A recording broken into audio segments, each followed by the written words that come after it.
السلام علیکم. شاہراہ دستور سے میں ہوں عبدالقیوم صدیقی اور آپ ہیں EQS کے ساتھ. آج کل آپ نے دیکھا ہوگا اور سن بھی رہے ہوں گے کہ توشہ خانہ کا ایک جو ہے نا شور اور غلغلہ مچا ہوا ہے. توشہ خانہ میں جو تحائف آتے ہیں مثلا یعنی کہ پرائم منسٹر اگر بیرون ملک کہیں جاتے ہیں تو وہاں جب وہ جاتے ہیں تو وہاں کی اگر کوئی بادشاہ ہے یا اہم شخصیات ہیں ان کو تحائف جو ہے نا وہ دیے جاتے ہیں.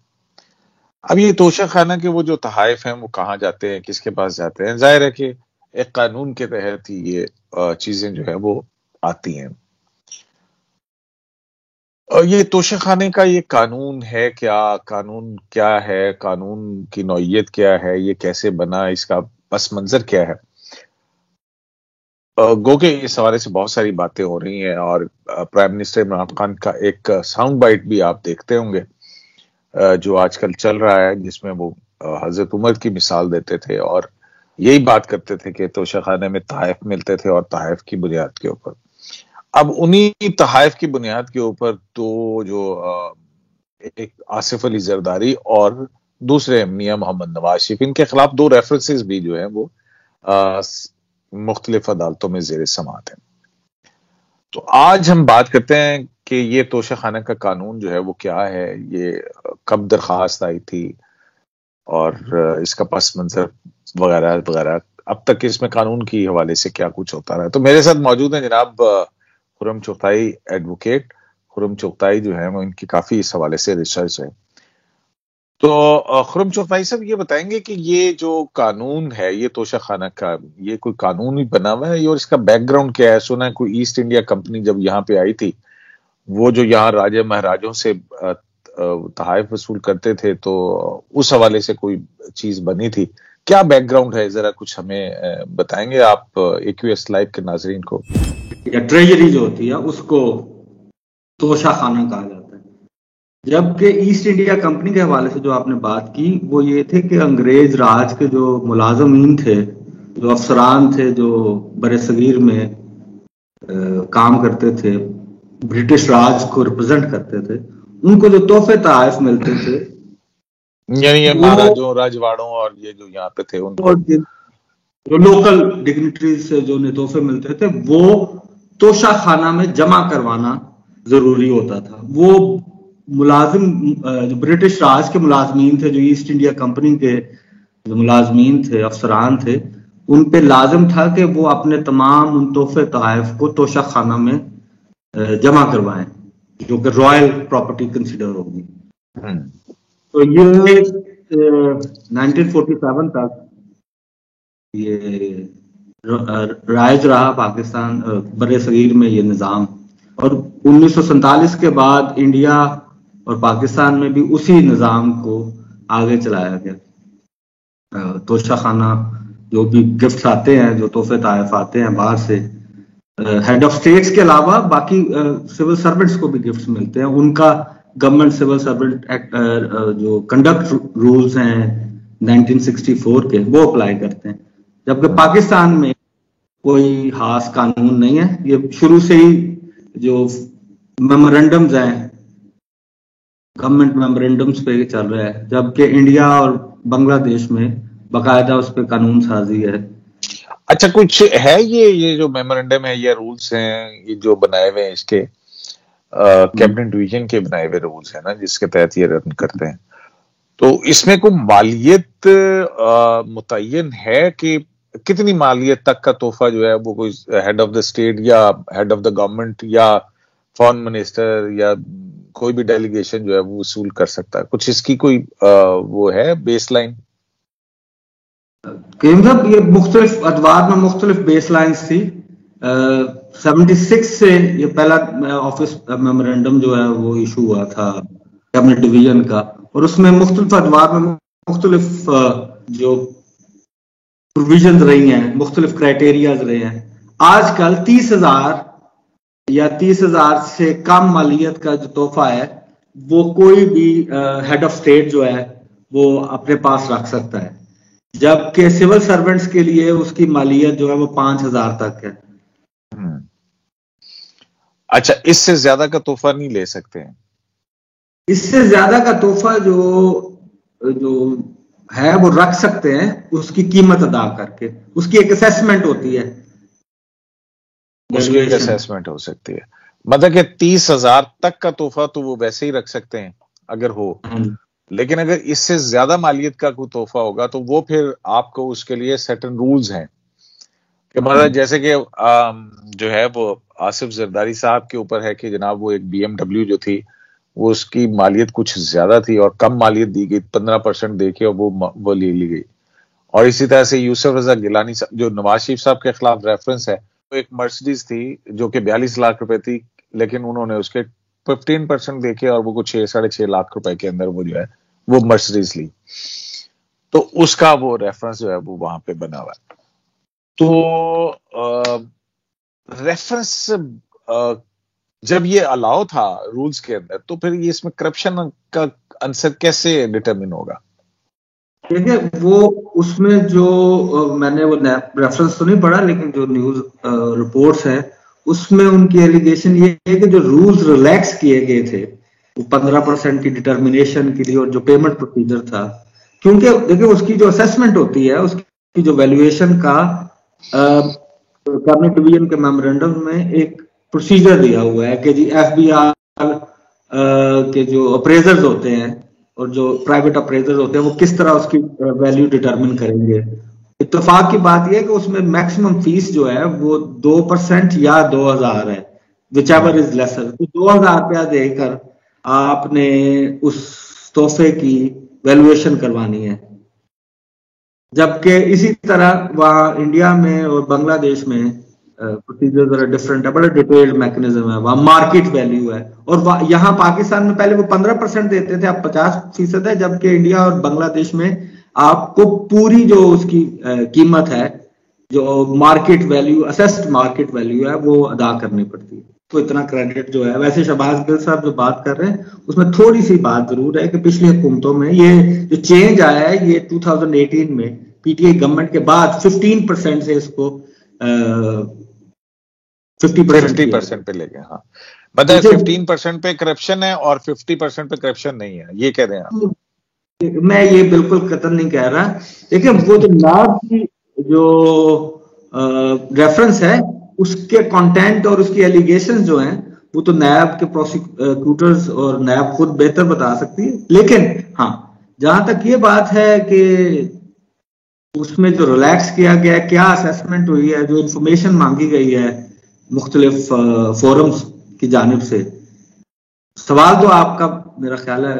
ایشو اس وقت یہ چل رہا ہے جو انفارمیشن مانگی جا رہی ہے. ایک وسیم الہی صاحب تھے، انہوں نے 2020 میں درخواست دی تھی. پھر اس کے بعد یہ ابرار خالد صاحب ہیں جو 2021 کے اندر جو ہے وہ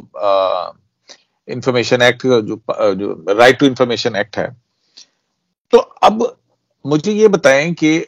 آپ کا آئین کا آرٹیکل 19A جو ہے وہ ایکسیس ٹو انفارمیشن کہتا ہے، اور یہ تحائف ملنا جو ہے یہ کوئی نیشنل سیکیورٹی کا تو معاملہ ہے نہیں، یا کوئی ڈیفense ریلیٹڈ معاملہ تو ہے نہیں ہے. تو اس کو پبلک نہ کرنے میں کون سے عوامل کا فرما ہے جو کہ اس فیصلے کے ذریعے یہ جو آئے ہیں کیبنٹ ڈویژن نے جو دیا ہے اس میں کیا کہا ہے؟ وہ کیبنٹ ڈویژن نے پاکستان انفارمیشن کمیشن میں جو ڈیفینس لیا ہے، انہوں نے اس انفارمیشن کو ایز کلاسیفائڈ انفارمیشن ٹریٹ کیا ہے، اور انہوں نے انکار کر دیا کیبنٹ ڈویژن نے وہ معلومات انفارمیشن کمشنر کے سامنے جو اپیل فائل کی گئی وسیم الہی کی طرف سے 2020 فروری میں، اور پھر 2021 میں ابرار خالد نے، جو کیس اس وقت اسلام آباد ہائی کورٹ میں پینڈنگ ہے جس کے اوپر یہ ساری گفتگو ہو رہی ہے، وہ ابرار خالد کا کیس ہے. تو انفارمیشن کمیشن نے پہلے سپٹمبر میں یہ فیصلہ کیا، 9 پیجز کا وہ آرڈر ہے جس میں انہوں نے یہ کہا کہ یہ جو گراؤنڈ لیا گیا ہے اٹ از ناٹ پلازیبل، اور انہوں نے آرڈر کر دیا کیبنٹ ڈویژن کا یہ انفارمیشن فراہم نہ کرنے کا جو گراؤنڈ ہے it is not plausible information. اور وہ جو اس پہ انہوں نے ریلائی کیا، انہوں نے کہا کہ ریزنز نہیں دیے، ویلڈ ریزنز نہیں ہیں. اس کو نہ پرووائڈ کرنے کے، اور ریلائی کیا انہوں نے جواد خواجہ صاحب کی جو ججمنٹ ہے سی پی 77 85 89 وغیرہ میں، کہ کس طرح سے اس میں رائٹ ٹو انفارمیشن جو ہے 19 آرٹیکل 19A کا جورسپروڈنس ڈسکس کیا جواد خواجہ صاحب نے سپریم کورٹ نے، کہ کس طرح سے it is right to public, why a citizen should have access to information. تو اس میں کیا کیا تو آپ جی ابرار خالد صاحب کیا کہہ رہے ہیں؟ ابرار خالد صاحب اسلام آباد ہائی کورٹ میں پھر انہوں نے ریٹ پٹیشن فائل کی، تو وہی ڈیفینس پھر جس کو information commission already plausible consider نہیں کیا، اور انہوں نے ساتھ جو آرڈر پاس کیا 3-4 انفارمیشن کمشنرز نے جوائنٹ آرڈر جو ہے اس میں یہ کہ جی یہ ساری انفارمیشن پبلک کی جائے، تو اس آرڈر کی ہائی کورٹ۔ اب یہ دیکھیں نا کتنی عجیب سی، آپ کو چیزیں بہت عجیب سی نہیں لگتی ہیں کہ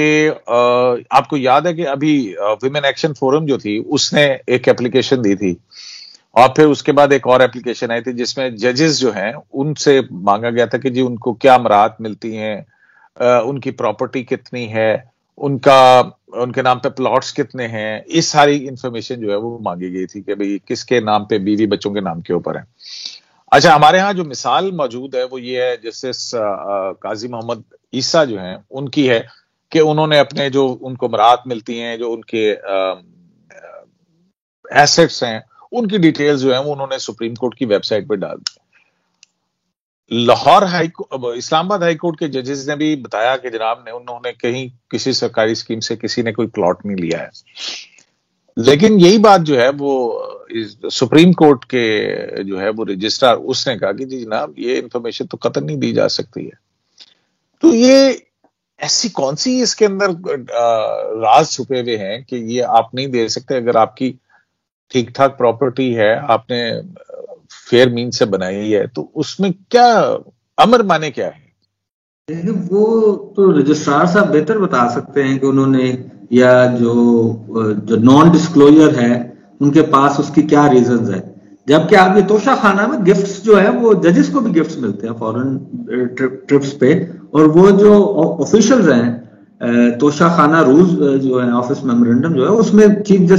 ججز آف ہائی کورٹ اور supreme court are also part of that framework. نہیں تو اس میں تو پھر سارے ہی آ جائیں گے نا، ساری سرکار کے جتنی بھی مشینری ہے اس کے جو بھی لوگ ہیں، مطلب اس کے اندر اپنا پنڈی والے بھی آتے ہوں گے، ظاہر ہے بڑے جو ہیں وہ بھی تو باہر ڈگنیٹریز کو ملتے ہیں، وہ بھی یہ بھی ایکسچینج آف گفٹس کرتے ہوں گے، کسی کو گفٹس دیے جاتے ہوں گے، کسی سے لیے جاتے ہوں گے، تو یہ تو چلتا رہتا ہے۔ لیکن اس کا ریکارڈ رکھنا، اگر وہ عوام اس کے بارے میں پوچھ لے کہ جناب آپ نے عمران خان صاحب جب آپ سعودی عرب کے دورے پہ گئے تھے تو وہاں پہ شاہ سلمان جو ہیں، محمد بن سلمان ہز ایکسیلنسی، انہوں نے جو ہے وہ کیا گفٹ دیا تھا، تو اس میں چھپانے والی کون سی بات ہے؟ نہیں، بات یہ ہے کہ انفارمیشن یہ اس طرح سے نہیں ہے کہ انہوں نے کیا گفٹ دیا تھا، انہوں نے پوچھا یہ جا رہا ہے کہ کون سے، پہلی جو اپلیکیشن تھی وسیم ملائی کی، انہوں نے کہا کون کون سے گفٹس ہیں، 6-7 قسم کی انفارمیشن انہوں نے مانگی کہ کس طرح گفٹس ہیں، کون سے گفٹس ریٹین کیے گئے ہیں، کون سے گفٹس کس کے پاس ہیں، سٹیٹس کیا ہے ان گفٹس کا، ٹھیک ہے۔ جبکہ اس میں انہوں نے جو ابرار خالد صاحب ہے انہوں نے اسپیسیفک ٹائم اسپیسیفک مانگا کہ جب جولائی 2018 سے لے کے 2020 تک جو prime minister of Pakistan Imran Khan ہیں وہ جہاں گئے ہیں، پاکستان سے باہر گئے ہیں یا پاکستان سے باہر سے جو ہیڈ آف اسٹیٹس وغیرہ جو بھی گفٹس آئے ہیں اس کی ڈیٹیل دی جائے جو کہ انہوں نے خود رکھے ہیں، وہ گفٹس نہیں کہ جو توشہ خانہ میں موجود ہے۔ توشہ خانہ میں کوئی بھی جب ہے وہ ایک پروسیس بھی ہے۔ اچھا، یہ کیبنٹ ڈویژن نے کہا کہ جناب یہ نہیں، یہ کلاسیفائڈ انفارمیشن ہے، تو آپ کو کچھ پتہ ہے کہ یہ کیبنٹ ڈویژن کس کے انڈر آتا ہے؟ کون ہے اس کا انچارج منسٹر کون ہے؟ کیونکہ قانون یہ کہتا ہے نا کہ انچارج منسٹر اگر یہ کہتا ہے کہ جناب یہ کلاسیفائڈ ہے تو آپ نہیں پوچھ سکتے۔ کیبنٹ ڈویژن کے انچارج منسٹر پرائم منسٹر ہوتے ہیں under rules of business. Under rules of business, یعنی کہ پرائم منسٹر نے خود کہا کہ جناب یہ کلاسیفائڈ انفارمیشن ہے, میں نہیں بتا سکتا کہ میں نے کون سا گفٹ رکھا ہے. فیکچولی تو یہ بات اس طرح سے ہے, لیکن جس طرح آپ پوچھنا چاہ رہے ہیں وہ سیاسی, وہ آپ جو گھما پھرا کے جو آپ سوال کرنا چاہ رہے ہیں, تو وہ تو بات اس طرح ہی ہے. لیکن ایک چیز میں آپ کو بتاؤں, میری نوئنگ ہم فار اے لانگ ٹائم, مجھے لگتا ہے کہ پرائم منسٹر کو شاید اس طرح سے گائیڈ نہیں کیا گیا. ضروری نہیں ہے, دیکھیں سمری لے کے جاتے کیبنٹ سیکرٹری, ٹھیک ہے, سیکرٹری کیبنٹ نے کس سٹیج پہ کس کیبنٹ سیکرٹری نے اس کو کیا. اور اس میں ایک چیز میں ایگزونریٹ کروں گا پرائم منسٹر عمران خان کو, اس میں یہ ہے کہ جو میجر پورشن ہے گفٹس کا وہ جاتا ہے بروکریسی کو, جو چیلنج ہوا تھا. تو بروکریسی کے نام بتا دیں, کیا مسئلہ ہے؟ نہیں, اسی پہ آنے لگا ہوں. جو آکشن ہوتی ہے وہ بڑی عجیب و غریب قسم کی سیکرٹ طریقے سے آکشن ہوتی ہے. تو no offence to any public servant اور سول سروینٹ, یہ سارے گفٹ عمران خان صاحب کوئی ہیڈ آف اسٹیٹ تھوڑی رکھتا ہے جی. جہاں اتنی بڑی تعداد میں گفٹس آتے ہیں, وہ گفٹس بیسیکلی جو لاہور ہائی کورٹ میں یہ چیلنج بھی ہوا کہ جو گفٹس ہیں وہ رولز میں لکھا ہوا ہے کہ یہ پوری لسٹ جو ہے وہ سول سرونٹس کو سرکولیٹ کی جاتی ہے کہ جی کیا آپ کون سا گفٹ جو ہے یہ پرائم منسٹر یا یہ پریزیڈنٹ یا فلاں جس کو دیا گیا اس نے رکھا نہیں ہے, تو یہ this is the inventory, this is the list available, are you interested to buy. ٹھیک ہے, تو لاہور ہائی کورٹ میں یہ ایشو چیلنج ہوا اور اس کو انکانسٹیٹیوشنل ڈکلیئر کر کے سابق چیف جسٹس جو قاسم خان صاحب, انہوں نے کہا کہ اس کے اوپر لیجسلیشن کی جائے اور اس کے اوپر قانون سازی کی جائے اور اس کو انکانسٹیٹیوشنل کہا گیا. اور سیلڈ بڈز کے ذریعے جو سیکرٹ بڈنگ ہوتی ہے, یہ جو وشیس سرکل ہے. دیکھیں ہمارے آپ کے سامنے میں نے کافی دفعہ ایک بات کیا, ہم بہت آسانی سے, آپ نے جیسے پنڈی والوں کی بات کرتی, پاکستان ایک سول کلونیلزم رول ہے جو کہ آپ کو ماننا پڑے گا. ہماری بروکریسی جو ہے they are the actual rulers of this country. تو اس میں کیا ہے, جہاں اتنے اچھے قوانین بنائے جا رہے ہیں, ای وی ایم مشینز لانے کی بات ہو رہی ہے, دوسری اصلاحات لانے کی بات ہو رہی ہے, اور پتہ نہیں کیا کچھ ہو رہا ہے, تو وہاں پہ یہ چھوٹا سا ایک قانون بنا دیں کہ جناب جو بھی گفٹ آئے گا وہ ایک گورنمنٹ کی ویب سائٹ ہوگی, جیسے کہ بنگلہ دیش کے اندر ہے یا انڈیا کے اندر ہے. وہ گفٹ جو ہے کس کو کتنی مالیت کا ملا, وہ اس کی تفصیلات جو ہے وہ ویب سائٹ کے اوپر ڈال دیں. سمپل, اس میں تو کوئی کرپشن نہیں ہے. اگر کوئی بادشاہ آپ کو گفٹ دے رہا ہے, کوئی امریکن پریزیڈنٹ آپ کو گفٹ دے رہا ہے, پیوٹن آپ کو گفٹ دے رہے ہیں, یا کوئی اور بھی دے رہا ہے, تو وہ ڈال دیں. اس میں کیا بڑی بات کون سی ہے, چھپانے کی کیا ضرورت ہے اس میں؟ بات یہ ہے کہ ہمارے, میں نے یہی آپ سے بات کی, ہم جس یہ میں لیگل سیاسی سے زیادہ یہ ایک لیگل کوشچن ہے. ہمارا جو فریم ورک ہے, ہمارا جو ایڈمنسٹریٹو سٹرکچر ہے, اس میں ہمارے جو متعلقہ سیکرٹری صاحبان ہیں, منسٹر ضرور چلاتا ہوگا, ایڈوائزر ضرور چلاتا ہوگا, پرائم منسٹر حکومت ضرور چلاتا ہوگا, لیکن آپ نے جس طرح آپ مختلف لوگوں کے بارے میں کھل کے بات کرتے ہیں, اس طرح آپ کسی دن کھل کے یہ بھی بات کریں کہ ہماری جو سول بروکریسی ہے کیا یہ چاہے گی کہ اس طرح سے سب کچھ اوپن ہو.